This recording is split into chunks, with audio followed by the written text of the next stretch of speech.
My sophomore year of college, I became a resident in a retirement community. Through interviews, I wanted to discover where meaning was found in the lives of a previous generation. Instead, I entered their story. I was born November the 12th, 1931. No, I was born in 1934. I was born in 1923. I was born in 24. Mother had all us children at home. Doctor came out and delivered us. We were all born at home, no hospital. I was born and raised on a farm. Middle of the road, dryland farm. Dad always kept it up. That was a very innocent time of my life. I did not realize that it was the Depression. Everybody was poor, but we didn't know we was all poor. Dad said that he made $5 a day. And my dad lost the farm. I mean, food was scarce. You got to gather eggs and worked in the garden. And just said milk the cows. We grew corn and wheat. And we didn't even have electricity.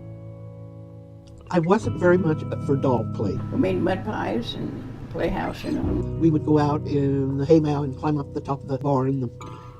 I'd go real quiet across there. And I'd get to the apricot tree that was right there, and I'd skinny down the apricot tree, and I'd take off to the northeast so Mama couldn't see me. And I'd go play, play, play. I went to school at Bluemont School. Country school set on a little knoll out there. And nobody had to go more than 3 miles. Walked about a block or so down the street to catch the bus to go down to Lincoln to school. I started at 6 years old. Well, we had one teacher that taught all the kids. They didn't have kindergarten, so you started right in first grade. 4 first graders a year. No, 5 the year I started. I wanted to play in the big swings, run under them with the 7th and 8th graders, and I got hit on the back of the head with the swing and split my head open, you know. I went to high school, rural high school. Oh, there were a few sparks flying in 7th and 8th grade. I just thought she was the prettiest thing that ever came down the road. Crazy Jack Nesper.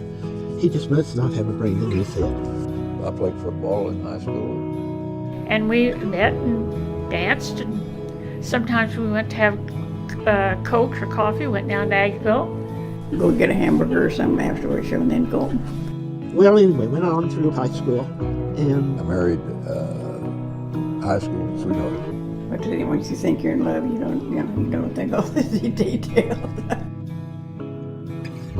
When he got his orders to go overseas is when we decided to get married. how good looking he was in his Navy uniform. It was 1944. I was 21 years old. I was 22. I was 19 and a half. Decided on Sunday to get married on Monday, and he had to leave on Tuesday. Oh, the war was so terrible. He went over about at the tail end of the Battle of the Bulge because that's when we lost so many soldiers. They were short-handed, I guess. And I was just thinking the war was over. I was ready to die. Mom came in. She said I was 3 months pregnant with her oldest daughter. I had decided I had something to live for at the time. Drop that bomb, he said. Our early 20s, we had 3 children. Raising a little girl, Mary, my little girl. I had never given any thought really to what the responsibilities of fatherhood were. That was a packed chunk of time of my life. Because back then, you didn't rely on your parents for anything. Nobody ever called me by my first name in the office. He'd been through World War II, and he had GI Bill, so he was going to school. And I had to stay home. And you either became a nurse or a teacher. So I took my teacher training, and I became an art teacher. Cooking and washing and ironing and all those good little things that a housewife does.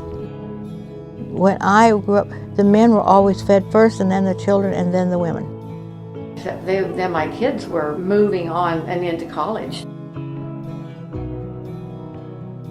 Anyway, when you're older and retired, we'd travel 300, maybe 400-mile days. And Went on trips and traveled. And it was just so enjoyable to just spend more time smelling the roses. But our health and everything began to slow down. I had fallen on the ice at home, couldn't get up. He lost his balance and fell. I fell and broke my hip. Stumbled on the chair and he fell and broke his arm. So I immediately called 911. So boy, I called and said, Meadowlark, I want to come as quick as possible. And I ended up here. The first thing I do when I wake up is I have to stick my finger, take my blood, take your first shot of the day. Then there's the pills, combing my hair, brushing my teeth, eat my complete breakfast. Probably sit down in the chair and fall asleep. Go down to eat at 11:15. If there's anything to do in the afternoon, then I do that. Supper is sort of the same thing. After that, play Rummy Cube. And that's the end of the day. I didn't know the stroke was coming. When you're a caregiver for a long time, it runs you down. Her short-term memory was just gradually going.